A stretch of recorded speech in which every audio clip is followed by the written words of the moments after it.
Olá pessoal, hoje concluiremos o assunto dano extrapatrimonial ou imaterial, não é isso? E com a conclusão do estudo do dano, nós também concluiremos o estudo, a análise dos elementos da responsabilidade civil. Então na aula de hoje, na aula de número 8, nós terminaremos essa análise acerca dos pressupostos ou elementos da responsabilidade civil, certo? E só para concluir o estudo do dano moral, que ficou pendente na aula anterior, é interessante que a gente se pergunte como é que o juiz, no Brasil, ele quantifica o dano moral. Como é que o juiz quantifica a indenização a ser paga pelo agente causador do dano moral à vítima? Será que a lei já especifica, já estabelece esse valor? Ou o juiz tem uma liberdade maior de quantificar o valor da indenização a ser paga, pela vítima do dano moral? Então é interessante que a gente se pergunte justamente isso. Como é definido o valor da indenização do dano moral no Brasil? E com relação a essa definição do valor do dano moral, nós verificamos que no Brasil se adotou o critério, foi adotado o critério do arbitramento judicial. E isso significa dizer que o juiz, a partir da análise do caso concreto, dos elementos dispostos no caso concreto, irá fixar o quanto indenizatório, irá fixar o valor da indenização. Então, no Brasil não foi adotado o critério do tabelamento do dano moral, certo? Foi adotado o critério do arbitramento judicial. A partir da análise do caso concreto, atentando-se o julgador para a repercussão do próprio dano e a possibilidade econômica do ofensor, ele irá fixar, ele irá quantificar a indenização do dano moral a ser paga pela vítima, certo? Então, esse arbitramento judicial ele é feito através de uma estimativa. O juiz irá estimar a quantia a título de compensação pelo dano moral causado à vítima a partir da análise do caso concreto, tá certo? E nessa análise do caso concreto, o juiz vai ter que levar em consideração vários elementos, como por exemplo, como eu falei para vocês, a gravidade do dano, a extensão do dano ocasionado aos direitos da personalidade da vítima, não é isso? A própria possibilidade econômica do ofensor acerca do pagamento dessa indenização por dano moral. Também tem que analisar as condições econômicas e culturais da vítima, essas condições em que essa própria vítima está inserida, para que não haja o enriquecimento sem causa da vítima. Lembrem-se que o dano moral ele não pode ser fonte de lucro, e o juiz tem que estar atento a isso. E também ele deve observar aquele caráter pedagógico que nós estudamos nas aulas anteriores. Tá certo? Então, são vários elementos que o juiz levará em consideração na análise do caso concreto. Sérgio Cavalieri Filho vai dizer que importa dizer que o juiz, ao valorar o dano moral, deve arbitrar uma quantia que, de acordo com seu prudente arbítrio, seja compatível com a reprovabilidade da conduta ilícita, certo? Olha aqui a repercussão do dano que eu falei para vocês. Ele vai levar em consideração o grau de reprovabilidade da conduta praticada pelo agente causador do dano. A intensidade e duração do sofrimento experimentado pela vítima, a capacidade econômica do causador do dano, as condições sociais do ofendido, certo? As condições econômicas, leiam aqui também, e outras circunstâncias mais que se fizerem presentes. Então, o juiz vai analisar esses elementos de acordo com o que o caso concreto oferece, tá certo? E não esqueçam, como eu falei, do caráter pedagógico do dano moral, que vimos nas aulas anteriores, que também deve ser levado em consideração no momento da quantificação do dano moral. Então, o que é que a gente conclui com relação a essa quantificação? Que no Brasil não se adotou a indenização tarifada. Essa indenização ela é fixada a partir de um arbitramento judicial, a partir de uma estimativa realizada pelo juiz a partir da análise do caso concreto. Não existe uma tabela, não existe uma tarifa previamente estabelecida em lei. Ok? A súmula 281 do STJ vai nos dizer que a indenização por dano moral não está sujeita à tarifação prevista na lei de imprensa. Então, a súmula 281 do STJ vai confirmar esse entendimento de que a fixação da indenização por dano moral ela é feita através do arbitramento, através dessa estimativa realizada pelo magistrado. Essa indenização não é fixada por meio da tarifação, por meio do tabelamento, certo? Não existe uma tabela prevista em lei que irá determinar o valor da indenização por dano moral a ser pago, a ser determinado caso a caso. Sempre vai haver esse arbitramento, essa estimativa feita pelo juiz. Tá? Tanto é que eu coloquei aqui a observação para vocês, de que afastou-se diante do exposto a aplicação do Pacto de Varsóvia no Brasil, o qual fixa parâmetros prévios de indenização da hipótese de extravio de bagagem. Então, essa tarifação no Brasil ela foi afastada. Tá? Foi adotado no Brasil o critério do arbitramento judicial na quantificação do dano moral. E aqui, mais uma vez, eu coloquei alguns requisitos que devem ser analisados nessa quantificação, tá certo? Então, a extensão do dano, as condições socioeconômicas e culturais dos envolvidos, as condições psicológicas das partes e o grau de culpa do agente, de terceiro ou da vítima, tá? Foi o que eu falei para vocês lá no início, quando a gente conceituou o dano moral. Eu falei para vocês que o conceito de dano moral nada mais é do que a violação aos direitos da personalidade da vítima. Mas se dessa violação aos direitos da personalidade ocasionou-se sofrimento, humilhação ou qualquer outra situação vexatória, é lógico que essa indenização por dano moral tem que cobrir essa situação de sofrimento. Tem que levar em consideração esse sofrimento, embora o sofrimento em si não seja o conceito de dano moral, como a gente já estudou, como a gente bem sabe, tá certo? Então, são vários aqui os elementos. Cuidado com a súmula 362 do STJ. A súmula 362 vai nos dizer que a correção monetária do valor de indenização do dano moral incide desde a data do arbitramento.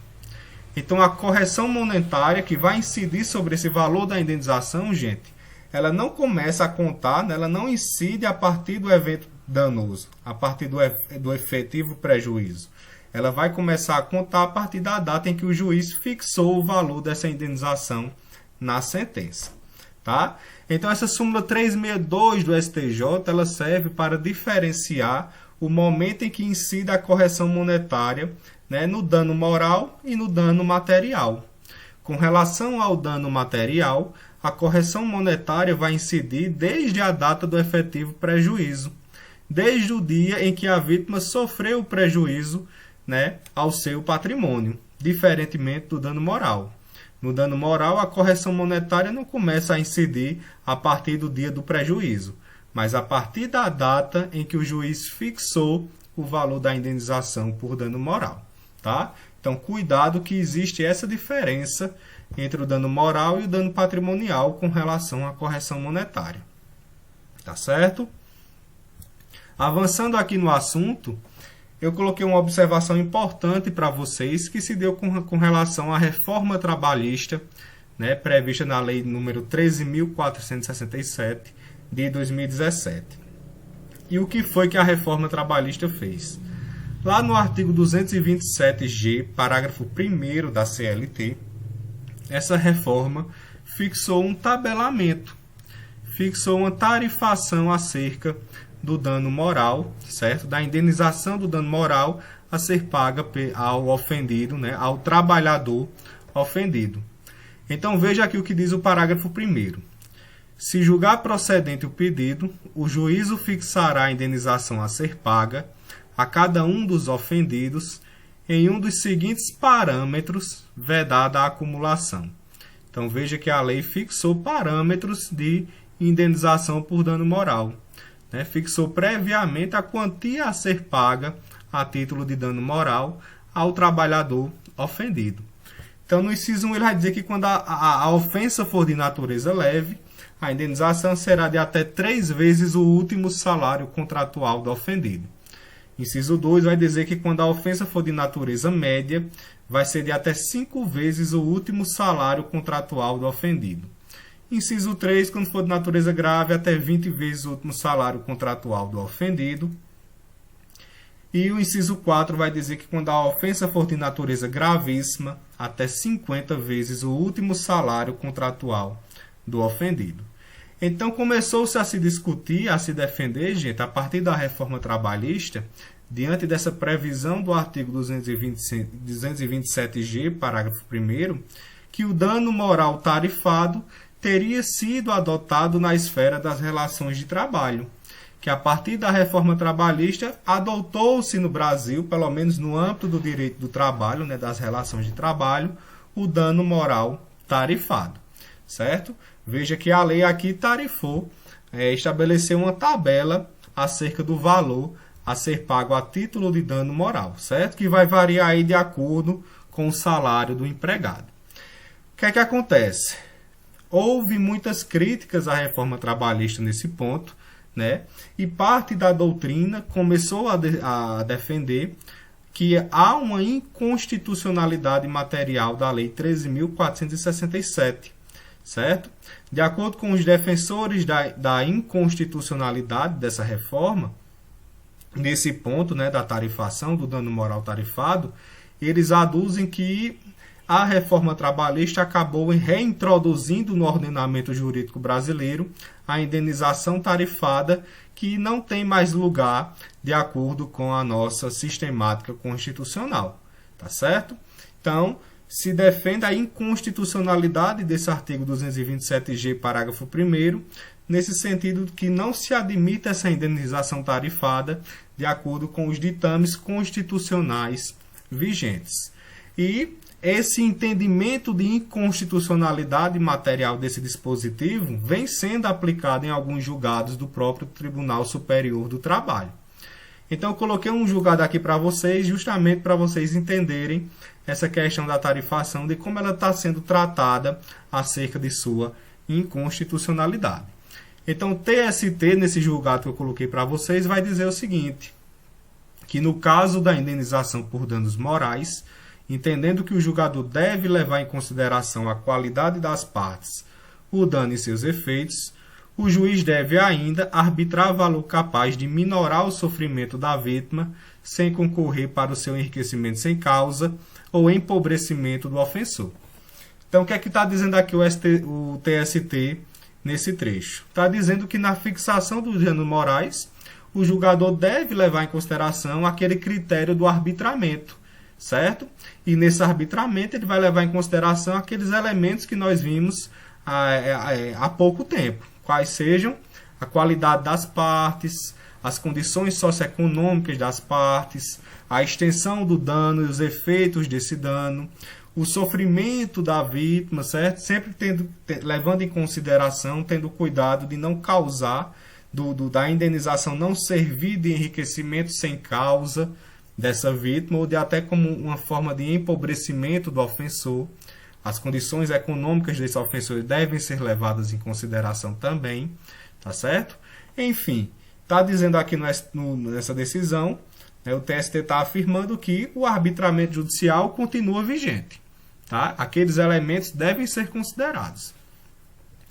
E vai prosseguir a decisão no seguinte, vai dizer que assim, fixo a indenização pelos danos morais em R$15.000, que deverão ser corrigidos a partir dessa data e acrescidos de juros desde o ajuizamento do feito. Então, o TST fixou aqui uma indenização por dano moral e vai dizer o seguinte, deixo de seguir aqui o limite estabelecido no parágrafo 1º do artigo 223G da CLT, eis que inconstitucional. Então, o TST, nessa decisão, adotou, né, a doutrina, adotou o entendimento de que a tarifação do dano moral promovida pela reforma trabalhista é inconstitucional, ok? Por violar os princípios da isonomia e da dignidade da pessoa humana e por comprometer a independência técnica do juiz.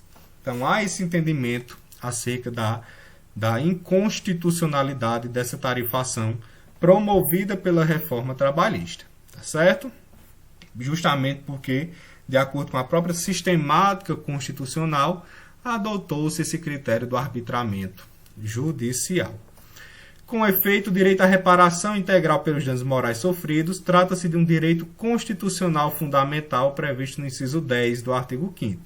Realmente, o dano moral está previsto lá no artigo 5º, que trata justamente dos direitos fundamentais, não é isso? Não tendo o Constituinte estabelecido qualquer limite, né? Limites ou quanto indenizatório, eis que as lesões extrapatrimoniais devem ser indenizadas em sua plenitude.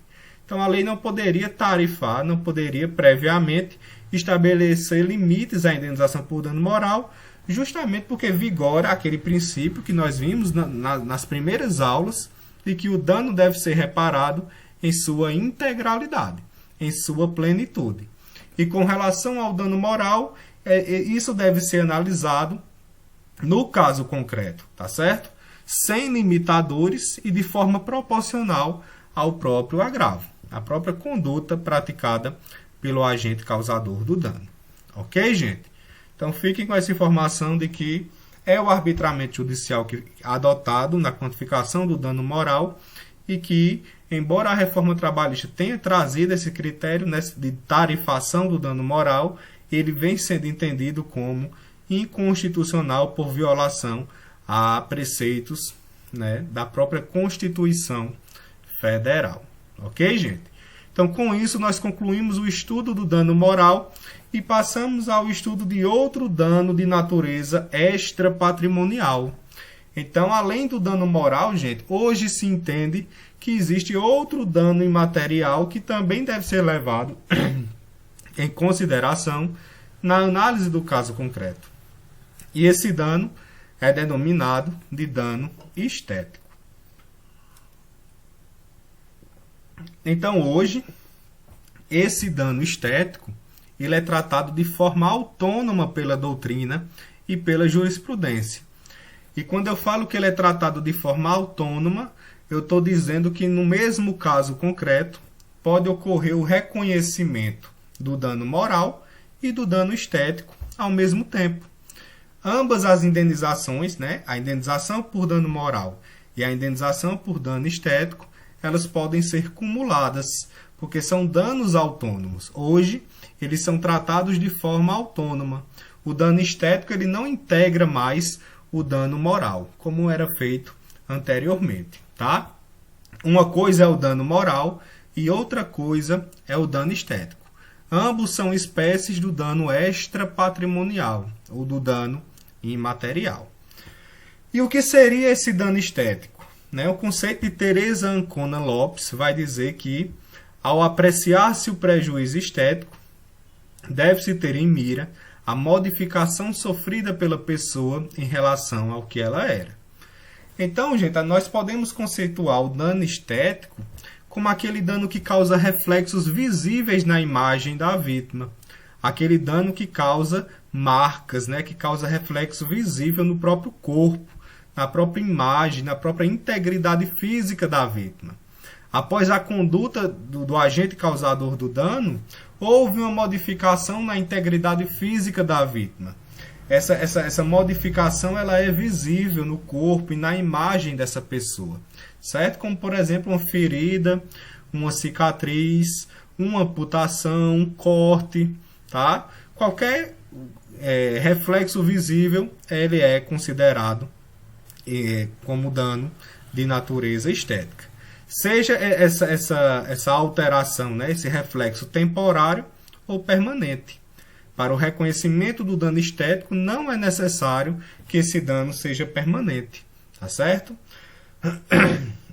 Esse dano pode ser também de natureza temporária.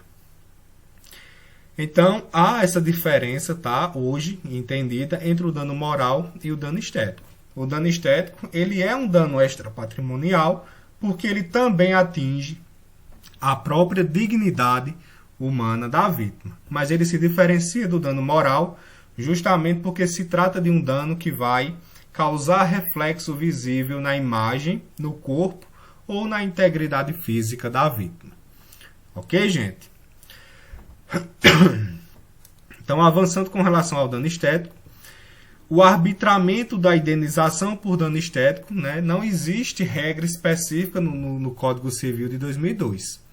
E aí o que é que acontece? Com relação ao arbitramento dessa indenização, alguns julgados vão utilizar aqueles mesmos critérios do dano moral, certo? Então, as condições das partes, as condições socioeconômicas da vítima, as condições econômicas do ofensor, a gravidade do dano causado, todos aqueles elementos, eles também seriam aqui utilizados no arbitramento do dano estético, tá certo? Então, há quem entenda que há essa unidade de critérios e que, diante dessa unidade de critérios, o valor atribuído ao dano moral e ao dano estético deve ser único. Então, há julgados, gente, que não vão fazer essa diferenciação entre o dano moral e o dano estético. Embora reconheça a autonomia, né, desses danos, a indenização fixada para ambos será uma só, será um valor único, como, por exemplo, ocorreu aqui no STJ, nesse recurso especial, em que o STJ fixou o montante de R$ 75 mil para os danos moral e estético decorrentes de choque elétrico. Então, veja que o STJ adotou um valor único a título de dano moral e de dano estético. Um único valor para abarcar as duas espécies de dano extrapatrimonial. Então, vocês podem se deparar com decisões dessa forma, em que, embora hoje se reconheça a autonomia entre o dano moral e o dano estético, quando a gente vai analisar a fixação da indenização, houve a adoção de uma unidade de critérios nessa fixação e a adoção de um valor único que abarca o dano moral e o dano estético. Por outro lado, né, levando em consideração, né, concretizando essa autonomia do dano estético e do dano moral, outros julgados vão levar em consideração critérios próprios de quantificação do dano estético. Então, vão levar em consideração outros elementos de arbitramento diferentes do dano moral, diferentes daqueles que a gente estudou acerca do dano moral. E Enéas de Oliveira Matos vai dizer o seguinte, que na quantificação, na fixação da indenização por dano estético, devem ser considerados os seguintes critérios na quantificação desses danos. Tá? Então, os elementos de fixação do dano estético são, o juiz, né, vai analisar se houve modificação no aspecto exterior da pessoa, se houve uma redução na eficiência psicofísica, se há uma redução da capacidade social, se há redução da capacidade laborativa, ou seja, se aquele dano à integridade física causou uma redução na própria capacidade ao trabalho, né, da vítima, se há perda de oportunidade de trabalho ou diminuição na liberdade de escolha da profissão. Então vejam que os critérios aqui são diferentes. E vejam também a importância da prova pericial na análise desses critérios. Então, na prova pericial, na análise do dano estético, ela ganha uma maior relevância, tá certo? Porque na maioria dos casos é a perícia, é a prova pericial que vai analisar se esses critérios estão presentes ou não no caso concreto. E a partir dessa confirmação através de prova pericial, o juiz terá condições de quantificar a indenização a título de dano estético, ok? Então a importância da prova pericial ela é marcante aqui na quantificação da indenização por dano estético. Além da gravidade do dano estético, avaliado por médico perito, como eu coloquei para vocês, aí aqueles elementos do dano moral também podem ser analisados aqui na quantificação desse dano, certo?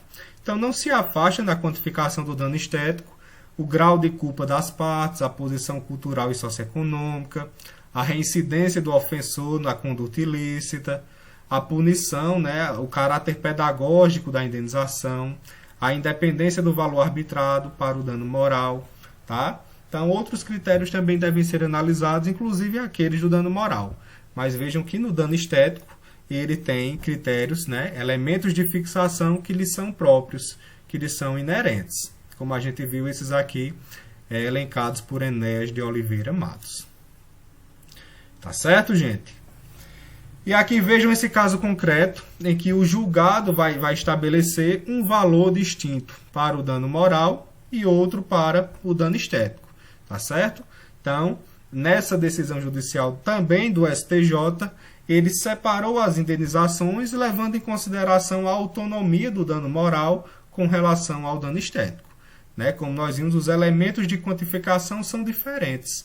E essas indenizações, diante da autonomia desses danos extrapatrimoniais, também devem ser diferentes, embora decorrentes de uma mesma situação, né? Embora presentes em um mesmo caso concreto. Então, veja essa análise. Né? O STJ julgou o seguinte: tendo em vista o histórico de dissabores passados pela agravada, decorrentes da mal-sucedida intervenção cirúrgica realizada pelo Corréu Alberto Rondon, relatados em sede da decisão agravada, e em especial considerando a prova documental e pericial, e vejam aqui a importância da perícia na fixação do dano estético, tá? Realizada, entende-se dentro dos parâmetros de razoabilidade e proporcionalidade a fixação procedida pela instância ACO, a saber, o importe de R$ 80 mil a título de danos morais e ainda a mesma quantia, R$ 80 mil, para fins de reparação pelos danos estéticos. Tá certo? Então, alguns julgados dos tribunais superiores já vêm aplicando esse método diferenciado de arbitramento do dano estético, certo? Utilizando aqueles parâmetros que foram anteriormente expostos.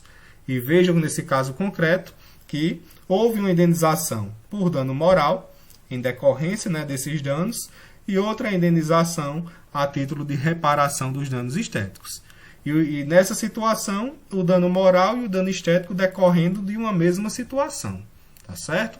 Essas indenizações, elas são cumuláveis. Elas não vão uma integrar a outra. Para a gente concluir o estudo do dano estético, é interessante nós observarmos as seguintes, né, observações.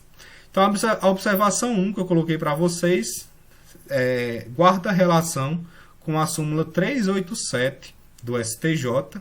Então, leiam aqui STJ, né, vou corrigir para vocês. Então, o STJ vai dispor que é lícita a acumulação das indenizações de dano estético e dano moral, certo? Então, é lícita essa acumulação das indenizações, ainda que derivados do mesmo fato, que é o que a gente viu nesse exemplo, certo? O dano moral e o dano estético, duas indenizações distintas decorrentes de um mesmo fato, de um mesmo caso concreto. De acordo com a súmula 387 do STJ, isso é plenamente aceitável, é plenamente lícito e possível. E observação 2, que não mais se exige que o dano seja definitivo, sendo corrente o entendimento de qual tal dano estético pode ser permanente ou transitório. Tá? Mal escrito isso aqui, mas o que é que eu tenho a dizer a vocês? Esse dano estético, para que ele seja indenizável, ele não precisa ser permanente. Tá certo, gente? O dano estético transitório, ele também é indenizável. Então, não se exige mais que esse dano estético seja definitivo.